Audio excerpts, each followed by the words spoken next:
Imagine living in a neighborhood where every lawn looks like it was cut with a ruler, every driveway shines like it's been polished, and every mailbox stands in perfect formation. Order is the law of the land here, especially under the watchful eyes of our self-proclaimed HOA enforcer, Karen. But here's the twist. Sometimes, the people who scream the loudest about rules are the ones breaking the biggest ones of all. It started small. At first, I thought I was imagining things. A bill here, a package there. It wasn't showing up in my mailbox. I shrugged it off, thinking maybe the Postal Service had misplaced it. Mistakes happen, right? But then, a birthday card from my sister vanished into thin air. She swore she'd mailed it. And suddenly, I realized I wasn't the only one. Neighbors whisper about missing deliveries too.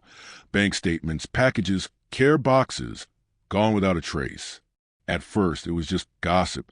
No one had proof. But I couldn't ignore what I was seeing. Every time the mail truck left, Karen would appear like clockwork. She wasn't just picking up her own letters. She lingered. She peeked into boxes that weren't hers. She even made comments about keeping the neighborhood safe from junk mail and how some people don't deserve to leave packages lying around. That's when it hit me. She wasn't protecting the neighborhood. She was preying on it. Now here's where the story takes a turn. Mail theft isn't just a bad habit. It's not some petty HOA violation you can fine someone for. It's a federal crime. And once the suspicions piled up, I decided enough was enough. I called the post office. And that's when the real hammer came down. The Postal Inspector. If you've never heard of them, you're not alone. Most people don't realize the Postal Service has its own law enforcement arm. Federal agents who deal with crimes like mail theft, fraud, and identity scams. And when I told them what was happening in our quiet, rule-obsessed neighborhood, they didn't laugh. They took it seriously. Very seriously. They set up a sting. A decoy package, fitted with a tracker and a hidden dye pack, was placed in my mailbox. I was told to stay quiet, keep watching, and wait. The trap was set. And Karen? She couldn't resist. What happened next turned our perfect little community upside down. Because one afternoon, Karen finally reached into the wrong mailbox, pulled out the wrong package, and set off a chain of events that ended not with an HOA fine, but with her standing red-handed in front of the entire neighborhood, being confronted by federal agents. The woman who thought she was the law suddenly learned what real law enforcement looks like. It started small. The first thing I noticed was a missing credit card bill. Nothing dramatic, just a single envelope that never showed up in my mailbox. At first, I didn't think much of it. Maybe it got lost in transit. Maybe it was one of those rare clerical errors the Postal Service occasionally makes. I paid the bill online and moved on, but then came the birthday card. My sister had mailed it from across the state, with a gift card tucked neatly inside. She even texted me when she sent it, "Keep an eye out, it should be there by Friday." But Friday came and went. So did Saturday. A week later, the card was nowhere to be found. My sister swore she'd sent it. I believed her, which meant somewhere between her mailbox and mine, it had vanished. That was when the pattern started to reveal itself. A bank statement went missing. Then a package from an online order I'd been tracking suddenly showed as delivered, but the box never appeared on my porch. Soon after, another envelope, this one containing tickets for a concert, disappeared into thin air. At first, I chalked it up to bad luck. Maybe the Postal Service was overwhelmed, or maybe porch pirates had started targeting the neighborhood. But something felt off. It wasn't just me.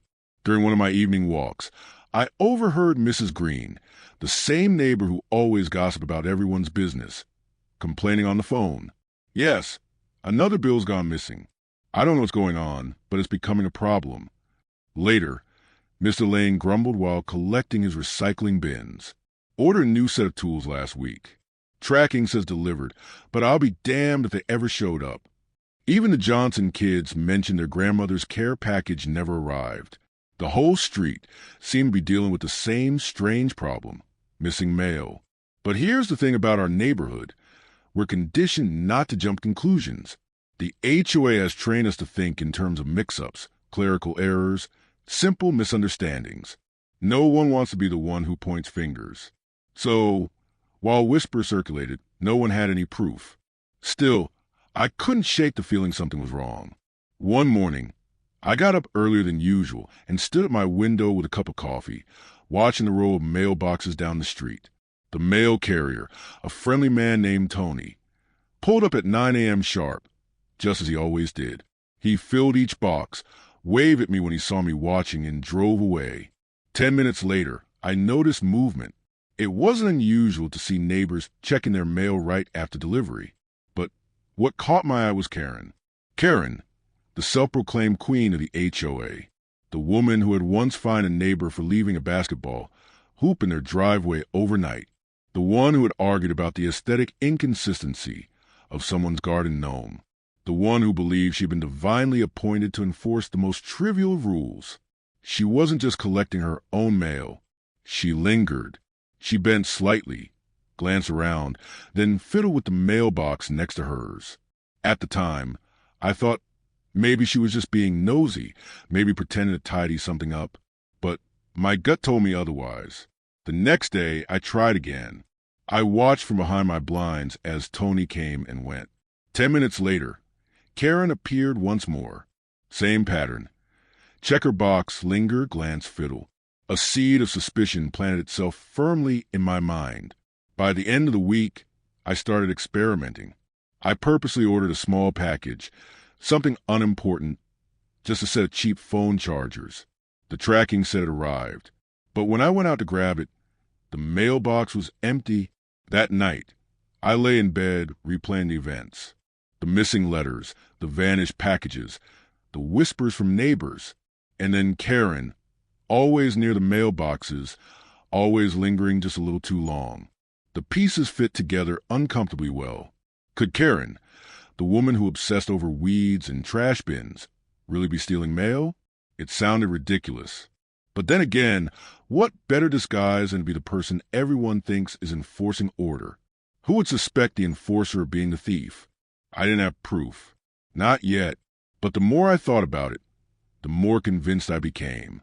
And once the suspicion took root, it grew like ivy, wrapping around every interaction I'd ever had with her. The way she always claimed to know what was going on with everyone. The way she justified peering into people's yards. The way she once bragged about keeping the neighborhood safe by picking up unattended packages.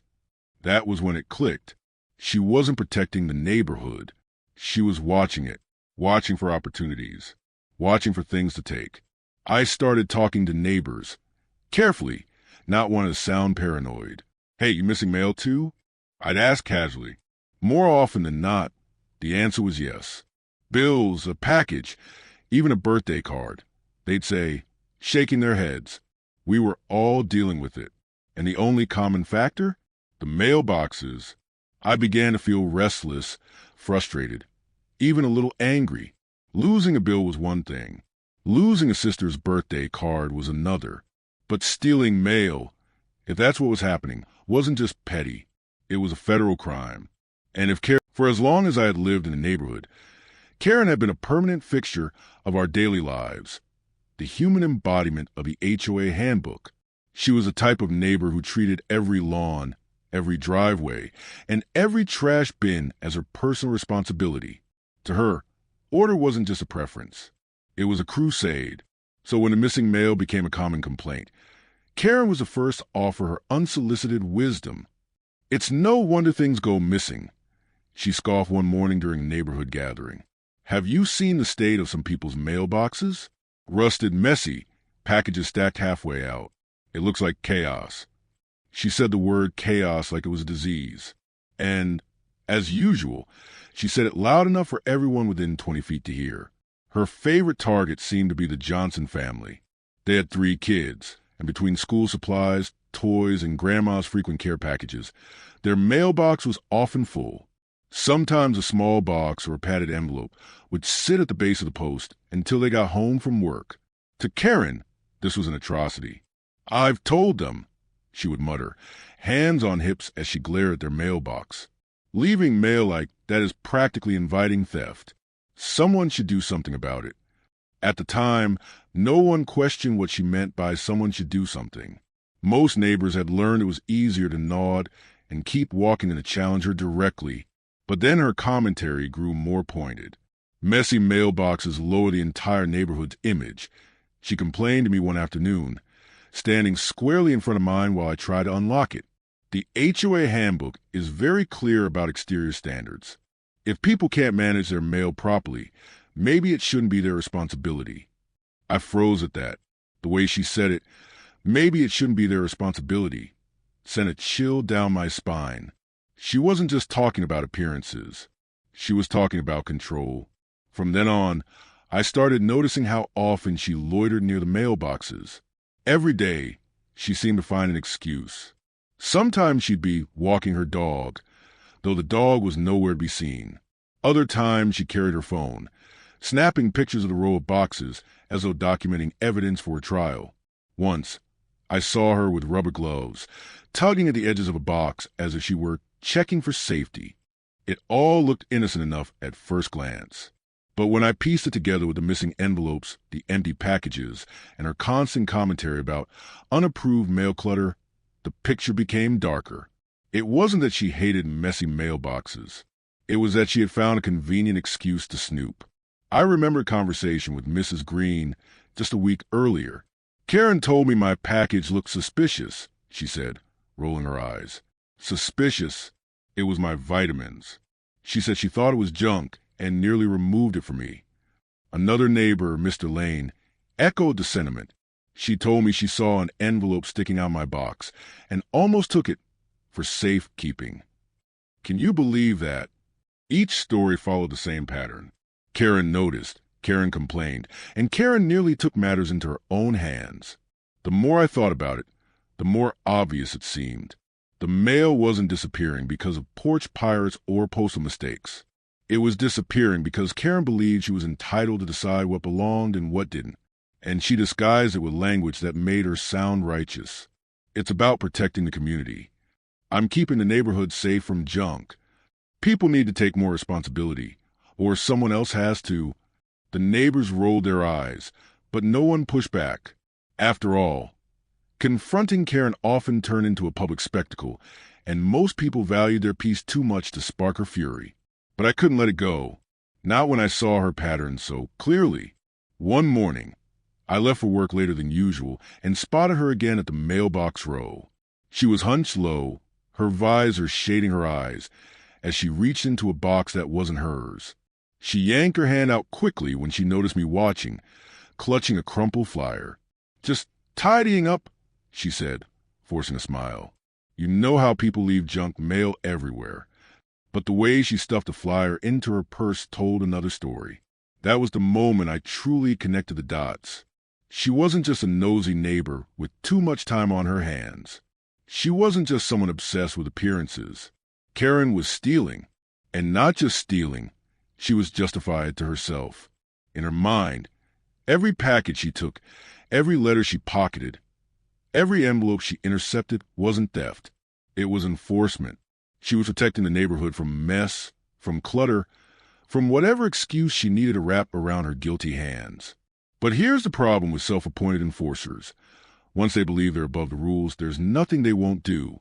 The more I thought about it, the angrier I became. This wasn't just Karen being Karen anymore. This was theft. This was privacy invasion. This was a federal crime. And the saddest part? She probably thought she was untouchable. But I knew better. The Postal Service takes theft very seriously, and once Karen crossed that line, she wasn't just breaking HOA rules. She was breaking the law. And soon enough, she was going to find out the hard way that when you tamper with people's mail, you're not playing neighborhood cop anymore. You're playing with the feds. By the time the fifth piece of mail disappeared, my patience had worn thin. I could tolerate Karen's endless HOA rants about unapproved trash bins and unsightly holiday decorations. But the missing letters and packages? That was different. This wasn't about appearances anymore. This was theft, real, tangible theft. I drove to the local post office one morning, carrying a small folder where I documented every missing item. The dates, the expected deliveries, the ones that had shown as delivered on tracking but never made it to my box. I wasn't sure how seriously they'd take me, but I needed answers. When I explained the situation to the clerk at the counter, she gave me a look that told me I wasn't the first person to report this sort of problem. She leaned in slightly and lowered her voice. "You'll want to speak to the Postal Inspector," she said. "Mail theft isn't just a nuisance. It's federal." That word, federal, hung heavy in the air. Later that week, he arrived. The inspector wasn't what I expected. No flashy badge, no loud declarations, no dramatic entrance. He was calm, professional, almost understated. A man in his late 40s with sharp eyes and the kind of demeanor that told you he'd seen it all before. He introduced himself with a firm handshake and a simple, "I understand you've been having some issues with your mail." We sat at my kitchen table as I slid my folder toward him. He leafed through my notes methodically, nodding at each entry, occasionally jotting something down in his own notebook. When I mentioned Karen, his eyes narrowed just slightly, though he didn't comment right away. Finally, he closed the folder and looked at me directly. "You were right to call," he said. "Mail theft isn't just annoying. It's a serious federal crime. We're talking fines, jail time, and a record that doesn't go away. If someone in your neighborhood is stealing mail, they're not just being nosy. They're committing a felony." The word sent a small chill through me. Felony. I leaned in. "So what happens next?" He folded his hands together, calm as ever. We set up a sting. The plan was simple but ingenious. The inspector explained that they would place a decoy package in my mailbox. It would look perfectly ordinary on the outside, but inside it would contain two key features: a tiny tracking device and a die pack. The tracker would allow them to monitor its movement in real time, no matter where it went. The die pack, on the other hand, was the trap. The moment someone tampered with the package, say, opening it, the die would burst, staining their hands bright red, a mark that was impossible to hide. "It won't hurt them," the inspector assured me, "but it'll make it very obvious who touched what wasn't theirs." The brilliance of it made me smile. Karen wouldn't be able to spin this as protecting the neighborhood or tidying up clutter. If she took the bait, she'd be caught red-handed, literally. The inspector set everything in motion that afternoon. From a plain, unmarked car parked discreetly down the street, I watched as he placed the decoy package into my mailbox. It looked like any other delivery, a small, nondescript box, taped neatly, addressed to me. He returned to the car, laptop open, eyes glued to the tracker signal. "Now we wait," he said simply. And so we did. The neighborhood seemed quieter than usual that evening, though maybe that was just my nerves making the silence feel heavier. I sipped coffee on my porch, pretending to read, but really I was watching. Every time a curtain shifted or a neighbor strolled past, my heart jumped. It didn't take long for the whispers to start. Mrs. Green noticed the package and stopped me mid-walk. "Did you get something delivered? Better bring it inside quick. You know how things vanish around here." Her eyes flicked toward Karen's house as she spoke, and I knew she suspected the same thing I did. By the next morning, the tension had settled over the street like fog. The package remained in place, untouched, and everyone seemed to be watching it without saying so. Mr. Lane lingered by his trash bins longer than usual. Teenagers on bikes slowed as they passed, pointing discreetly. Even Karen herself walked by once, hands clasped behind her back, eyeing the box with thinly veiled interest. The inspector noticed it too. From his unmarked car, he watched her every move. "She's circling," he murmured. "They usually can't resist." He was right. By the afternoon, Karen's comments started slipping out. To Mrs. Green, "That package has been sitting there all day. Isn't it unsafe?" To Mr. Lane, "If people can't take care of their deliveries, maybe someone else should." To me, directly, "You really ought to bring that inside before someone decides it doesn't belong." Her voice was sweet, but her eyes were sharp. She was itching to act. The inspector remained patient. He explained that sting operations required timing and restraint. "She has to incriminate herself," he said. "We can't move too soon." So the package sat there, waiting, a silent trap disguised as ordinary mail, and the whole neighborhood, whether they knew it or not, was holding its breath. The trap was set, and the entire street seemed to know it. though most had no idea just how elaborate it was. The decoy package sat snugly inside my mailbox, looking perfectly ordinary. To anyone passing by, it was just another delivery, the kind that appeared and disappeared countless times each week. But beneath that plain brown cardboard, a silent storm waited to erupt. All it needed was Karen's touch. Late that afternoon, the air hung heavy and still, as though the neighborhood itself was holding its breath. The inspector, parked discreetly in his unmarked black car, had been watching all day. His laptop glowed faintly, displaying a live signal from the tracker embedded inside the box. Every so often, he'd glance up at the mailboxes, patient and unflinching. I tried to look casual on my porch, sipping iced tea and pretending to scroll through my phone, though my heart thudded in my chest with every passing shadow. And then she appeared. Karen stepped out her house with her usual brisk determination, visor pulled low, pastel cardigan buttoned tight despite the heat. Her stride was sharp, her eyes darting left and right as she made her way down the sidewalk toward the row of mailboxes. She didn't head straight for her own. Instead, she lingered, just like she always did. She bent slightly, pretending to adjust her sandal, but her gaze locked firmly on mine. The package. My throat tightened. This was it. Karen straightened and cast a quick glance around the cul-de-sac. Most neighbors were indoors, though I spotted Mrs. Green's curtains twitch and 2 kids on bikes slowing near the corner. Karen smoothed her cardigan, took a deep breath, and stepped closer to my mailbox. Her hand hesitated on the latch for a moment, as if she were rehearsing her excuse should anyone confront her. Then, with a flick of her wrist, she pulled it open. The package sat inside, waiting. She looked both ways again, then reached in and slid it out with surprising speed. Tucking it under her arm, she shut the mailbox and began walking briskly back toward her house, head lowered like a thief who didn't want to be seen. That was when it happened.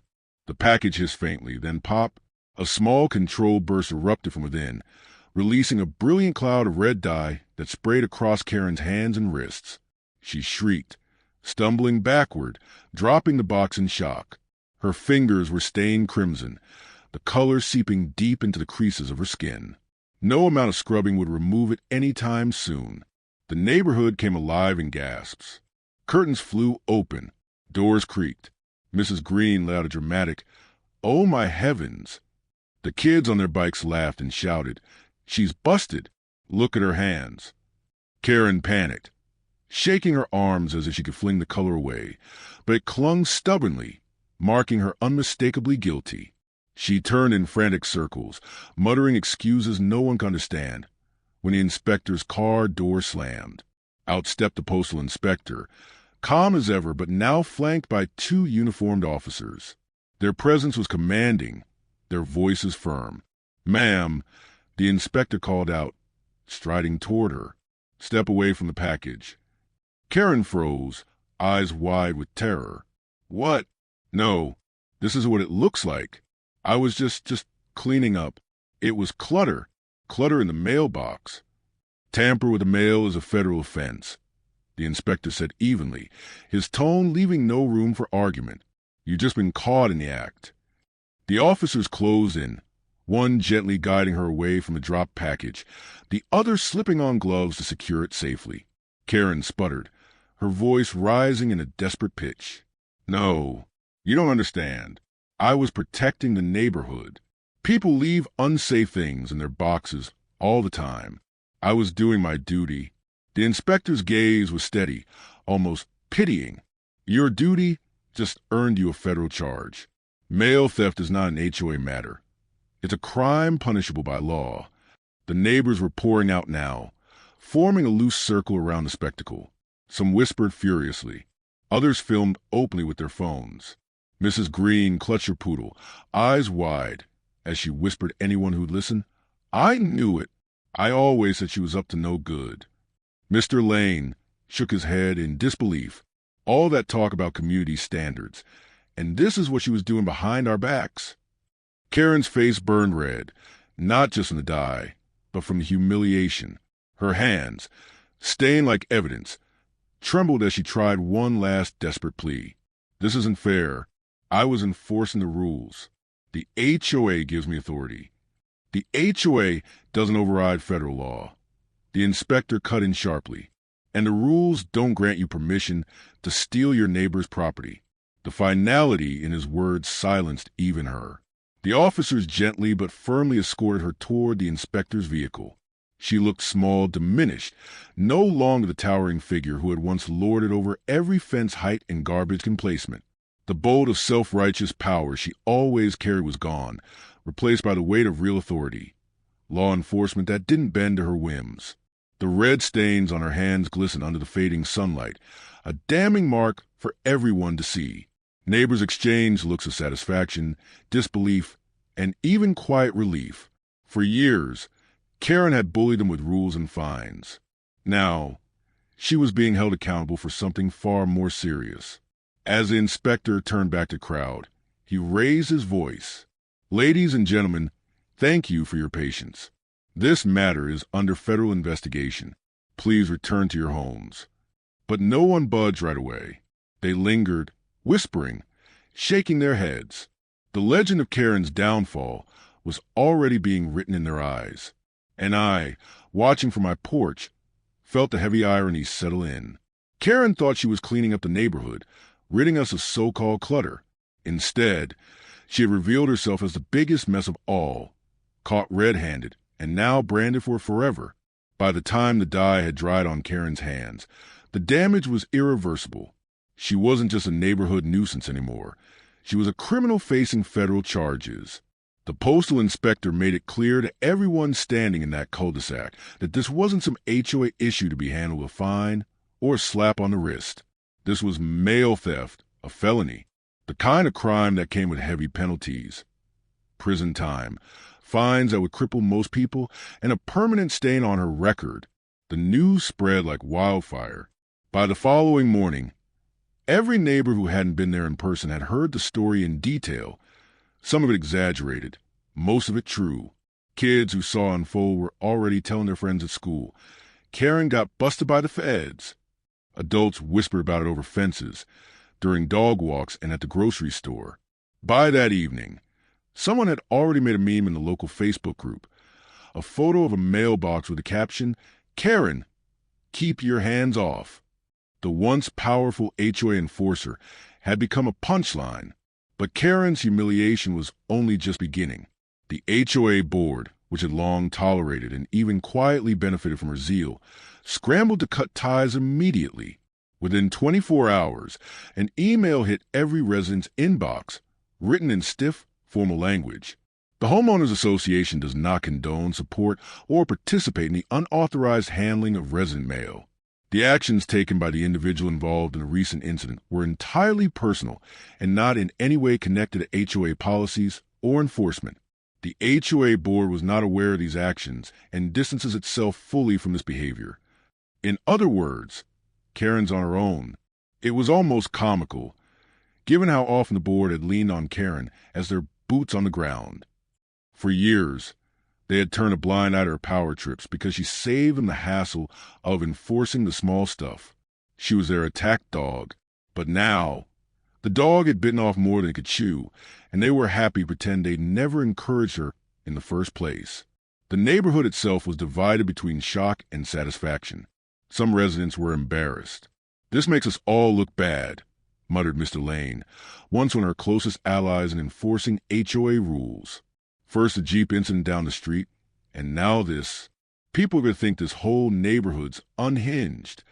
Others were quietly relieved. "Maybe now we'll finally get some peace," Mrs. Green whispered, her poodle trembling in her arms. She's been policing everyone for years, and it turns out she was the real problem all along. And then there were those who couldn't resist gloating. Teenagers laughed about the red dye stains on her hands, calling her Scarlet Fingers. Someone even taped a note to the mailbox row. "Federal property, Karen, do not touch." For once, Karen wasn't issuing the notes. She was the subject of them. As for me, I couldn't help reflecting on the bitter irony. For years, Karen had wielded the HOA handbook like a sword, cutting down anyone who dared violate even the smallest of rules. A lawn too long, a trash bin left out overnight. She was on it, writing complaints, threatening fines, embarrassing people into compliance. But in her obsession with control, she had crossed the one line no one could defend. She hadn't just embarrassed the neighborhood. She had broken the law, federal law, and there was no HOA technicality that could shield her from that. The day after her arrest, I saw her once. She was walking quickly from her house to her car, hood pulled low, sleeves tugged down over her still faintly stained hands. She didn't meet anyone's eyes.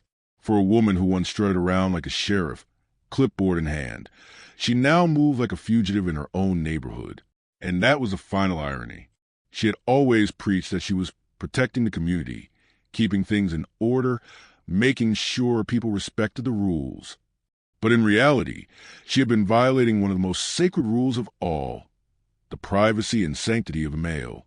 She thought she was untouchable because she had convinced herself that her authority came from the HOA. But authority isn't real if it's self-appointed. Real authority, federal authority, came knocking on her door, and she learned the hard way that her rules meant nothing when stacked against the law. From then on, the dynamic in the neighborhood shifted. People stopped fearing Karen's judgment. No one jumped when she walked by.